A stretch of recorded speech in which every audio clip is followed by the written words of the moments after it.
Hello everybody, my name is Kat and welcome back to my channel where we talk about all things horror. And today we are talking about the latest indie horror hit. At least I think it's a hit. I've been seeing a lot of people talking about it online, and that is Strange Darling. I feel like it lives up to its name. Strange Darling is definitely a strange darling. I enjoyed this movie. I would say I loved like 99% of it. The 1% I didn't like, I'll get into in a little bit. But overall, I really loved this movie. Very strong in terms of cinematography, in terms of acting. And it's one of those films where I know a lot of people are saying this, but it is true. It's really better to go in not knowing anything about it. That's how I went into this movie. I had seen like bits and pieces of trailers here and there, but overall, I just wasn't really sure what the plot of this thing was. And I think that definitely helped my overall experience of it. So I would say, like, don't look up anything about it. This review is going to avoid spoilers. This is a film that I eventually would like to come back to and do like a deeper like review or analysis of. But for right now, we're gonna be avoiding any spoilers. And I would say, like, if you are interested in seeing it, I would definitely recommend going out in a theater because the visuals are just so stunning. And to be honest, like, if we're thinking of the latest horror releases that are out in theaters right now, I mean, as far as the mainstream stuff goes, you have that awful Crow reimagining that I would not recommend anyone go to. I know Blumhouse has their AI movie. I feel like we all know what that movie is going to be just looking at the trailers for it. As of right now, I have no plans to go see that. However, if it does get like decent reviews, then I'll reconsider. I think Strange Darling is one of the better offerings that's out there right now. I will say I do think some people will probably find this film a bit pretentious. It does like to go in the more like artsy direction, especially with its style and the way that it tells its narrative. And I can definitely see some people being put off by that and feeling like the filmmakers are just trying too hard. It didn't bother me that much because I don't think it's any more like artsy or pretentious than some of these other horror films that we've been getting this year that have been in that like style. You know, if we're thinking of like the other artsy horror films this year, and I don't really know what else to call them. I'm not calling them elevated horror because I don't believe in that term. But if you think of other films that have had this more highly stylized look to them, like The Long Legs or something like Cuckoo, Strange Darling does kind of lean more into like that style. However, I do feel like this film is a bit more grounded than some of the other films that we've been getting in the sense that the story is very simple. It's a story that takes place over a series of hours. I think it takes place over like a night and then the following day. And it's not trying to bring in all of these other kinds of, you know, weird, esoteric, supernatural elements to it. The narrative is very much grounded within these two very like messed up characters. As I have already mentioned, the biggest positive of this film is the cinematography, which is done by Giovanni Ribisi, who I have always admired as an actor. And it's funny because I feel like I was just thinking like a couple months ago, like, where has he been? I feel like I haven't seen him in anything recently. And yeah, apparently he's been taking a step back from acting to learn how to do cinematography. And this is one of his first like major roles as a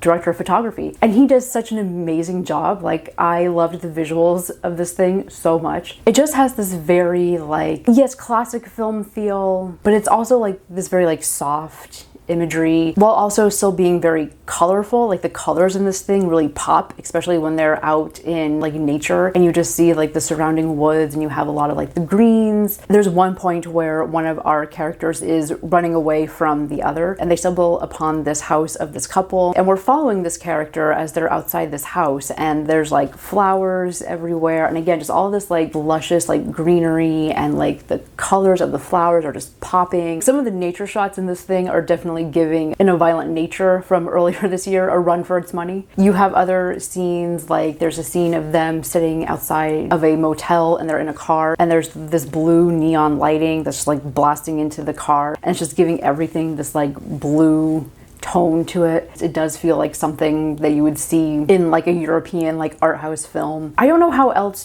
to describe the cinematography in this except to say it had a very dreamy but also like, I don't know, feminine feel to it, which I think makes sense given where the story goes. There was like one image of one of the characters. They're sitting in one of those like large, like rectangular, like freezers. It makes sense when you see the movie. But they're sitting in it and the camera's just kind of like lingering on them. And again, the background, like it has that like soft focus to it. But then our character is all like beat up and bloody, and it just hit that like sweet spot for me. There is nothing I love more from an aesthetic than something that is both very beautiful while also being very grotesque at the same time. And I just loved it. I was like, oh my god, I just want to like take this shot and hang it on my wall. It is shot in 35mm, which, you know, they make a point of saying right at the beginning, which definitely helps the look of it. There is nothing better than that like classic film texture. It's also kind of funny because you can tell that there were several moments, because they were using film and so they have to manually pull focus. You can tell that there are definitely shots where the image is going slightly out of focus, which feels like it was very intentional on the filmmaker's part as well. And again, I could see some people getting annoyed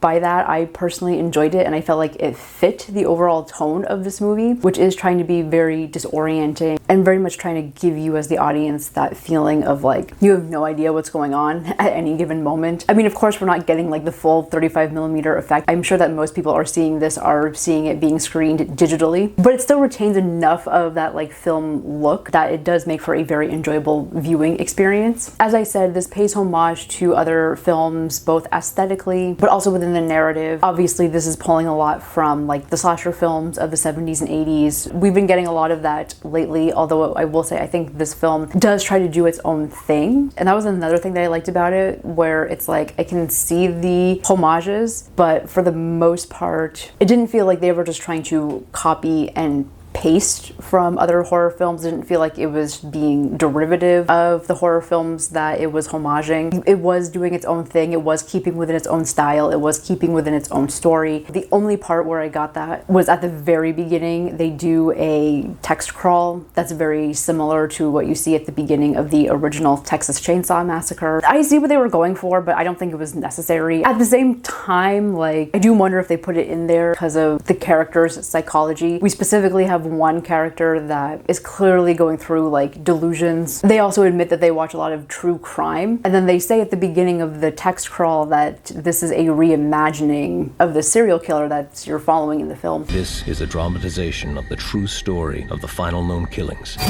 of the most prolific and unique American serial killer. And I was like, okay, well, maybe this is all just like one big like delusion or fantasy of this one particular character. Like they were imagining their life as a true crime reenaction. This is what they would want it to be, which would play into the overall look of the film as being this very like dreamy, almost fantasy-like, although there is nothing about it that feels like a true crime documentary. The acting in this film is phenomenal. You have the great Kyle Gallner. Gallner? I don't know how you say it. I think it's Gallner.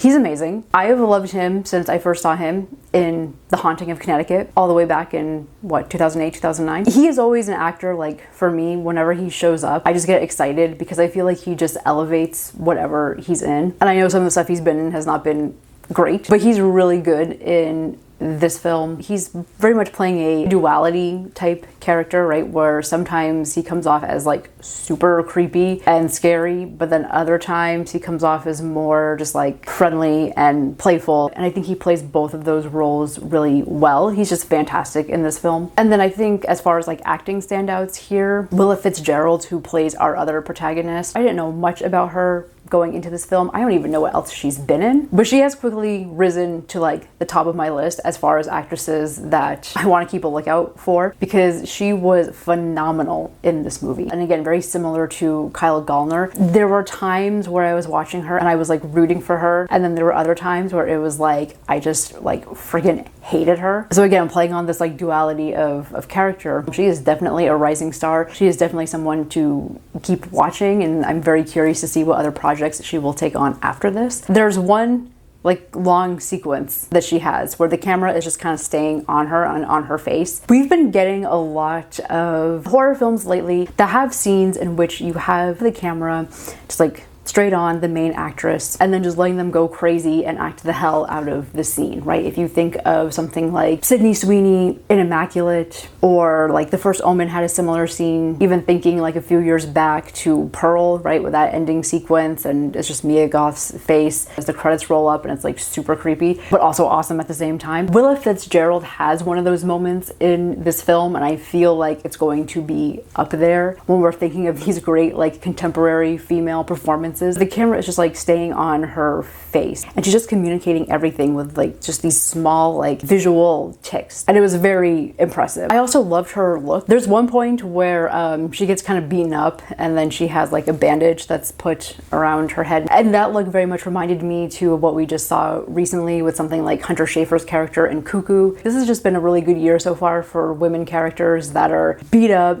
bandages on the head, but still looking super cool and badass at the same time. I'm enjoying this look from our female characters. I feel like I kind of know what I want my Halloween costume to be this year. And speaking of the characters, there is a scene with Ed Begley Jr. and Barbara Hershey, which is hilarious. These two acted so well, and they definitely provide a lot of the comedy of the film. Like the audience that I saw this with last night, like we were all cracking up at their scenes. If you've read or heard anything about this film, and again, this is not really a spoiler, it does tell its narrative in a non-linear fashion, so you are jumping back and forth between like present and past to future. This is another one of those elements where I could see some people getting annoyed by it and finding it really pretentious. It didn't bother me, I guess mostly because I was interested in seeing where it was going, because yes, I do feel like that is a very bold narrative choice, right, to just kind of be jumping all around, and I feel like you really have to know your story and have a good understanding of it and have a good reason for why you're choosing to tell a story in a non-linear fashion. I do see where they were going for it, right? This is a film, again, that's all about subverting expectations, especially expectations around the slasher genre. So I get it, like it didn't bother me when I was watching it, because again, I was more curious, like, okay, is this thing going to be able to like stick the landing? Is it going to be able to have a good follow through? And yeah, there were moments in the film where I was watching it and I was like, okay, I think I know where this is going, and then there were other moments where I was like, I have no idea what's going on here, and I enjoyed that. I had fun with that. I do not know if this style of telling the story will hold up on rewatches. Like if I were to go back and rewatch this, and I do want to go back and see this again, I'm curious how the non-linear style will hold up. Like if it will still be interesting to watch, if watching it again it will present something new that we didn't see the first time around. The risk with telling a story in this fashion is that you are essentially using a gimmick to help tell your story, and so once the big like reveal happens and your audience now knows like what's really going on and how the film ends, that can sometimes make like rewatches of the film feel a bit dull if you are not providing like other information that your audience can go back to and find. We all know these kinds of films where it's like you can go back to it and rewatch it and you'll discover something new every time. I don't know if Strange Darling has that, and I'm not gonna know that until I do go back and rewatch it, so we'll see. I do think this was a very intentionally made film. I do think there was a lot of thought put into it, so I am hoping that it can hold up on a rewatch. If you are someone that has seen this film more than once, please let me know your experience of it. So a lot that I enjoyed about this film, seeing it for the first time, I do feel like it gets a little weird towards the end of the film. This is a movie that, as I said, is playing on expectations and it's trying to subvert expectations of both the genre. This is also a film that's taking on a certain like psychosexual nature to it. Also subverting expectations around, I guess you could call it, gender roles. Don't get scared, because it's not like this film is coming in and like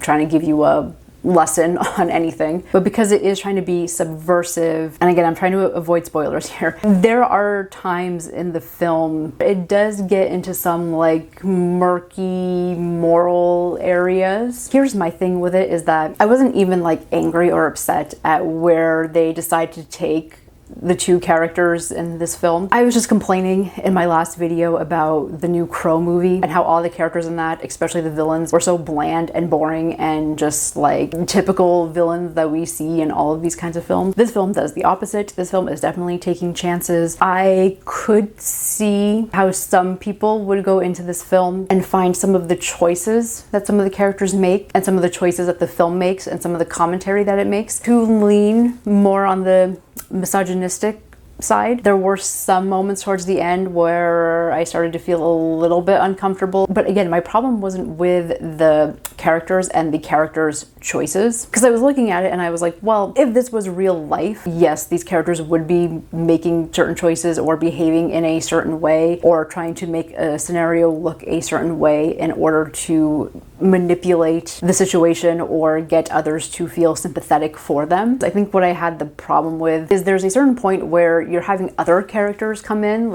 characters that are separate from our protagonists, that are coming in and commenting on the situation. And it felt like the dialogue in that moment, it felt like the filmmakers were almost trying to go too edgy, or they were trying to add some dark humor to it. I think the problem is that it just didn't really fit with the tone of the rest of the film. And I felt like the dialogue in that moment was very on the nose. And again, I think it was intentionally done. So again, it felt like the filmmakers were trying to make a statement about how ridiculous our assumptions about gender can be. Because again, the characters that are coming in are like a man and a woman. I was just not a fan of the dialogue in that moment. I was like, yeah, I know you're trying to be edgy, but it kind of gave me the ick. My gut feeling is that this was not intentional on the filmmakers' part. I just, again, think they were trying to be too edgy at one point. And yeah, it was really just that one tiny moment where I started to feel myself kind of pulling out of the film a bit. I do appreciate that the film was not playing it safe. Again, it was just that one moment where it felt like the film, okay, let's stop and let's have this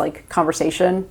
I was like, hey everyone, Editing Cat here. I'm just kind of sitting here and thinking about this scene a little bit more. And I think for me, what I would have liked in that moment, because these two characters that I'm talking about are cops, and I think it would have made a little bit more sense had they come in there and talk about how what they're seeing, what they're commenting on, feels very reminiscent of these serial killings that are going on, because again, this is supposed to take place in a world where you have this serial killer that is running around and that the cops know about, right? They're prolific enough that they have their own name at this point. So I feel like it would have made more sense had the cops come in and acknowledged that a little bit.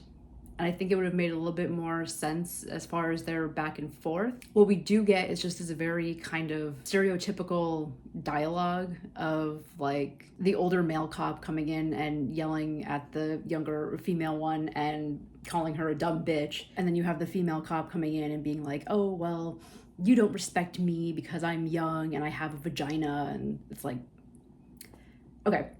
I feel like we've seen this before, and I feel like this film is a lot smarter than that kind of dialogue. And again, I don't know if this is just because, again, they set up at the beginning of the film that this is meant to be a recreation of this prolific serial killer, which is kind of interesting, right? Because then again, it's setting up this idea that what we are watching as the audience is a fictionalized version of what was happening. And I don't think that this is based off of any real life serial killer. I mean, I'm sure they were probably taking inspirations here and there, but this is really a fictionalized version of something fictional.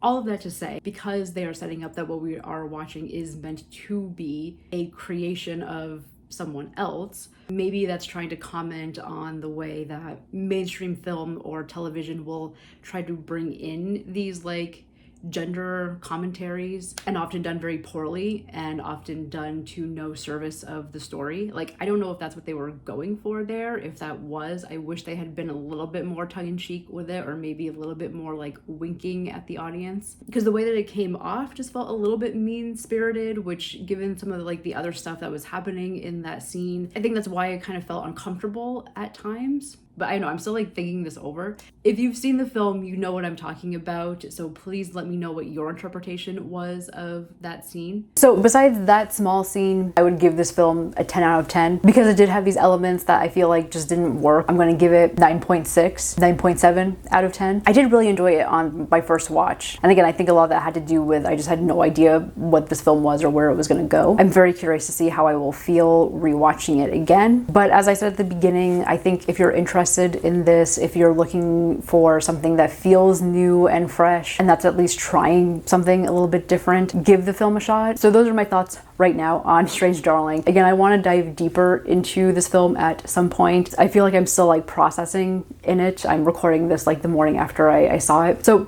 to be continued at some point. In the meantime, have you seen the film? What did you think about it? Did you hate it? Did you love it? Let me know your thoughts in the comments down below, and I will see you next time. Thank you so much for watching.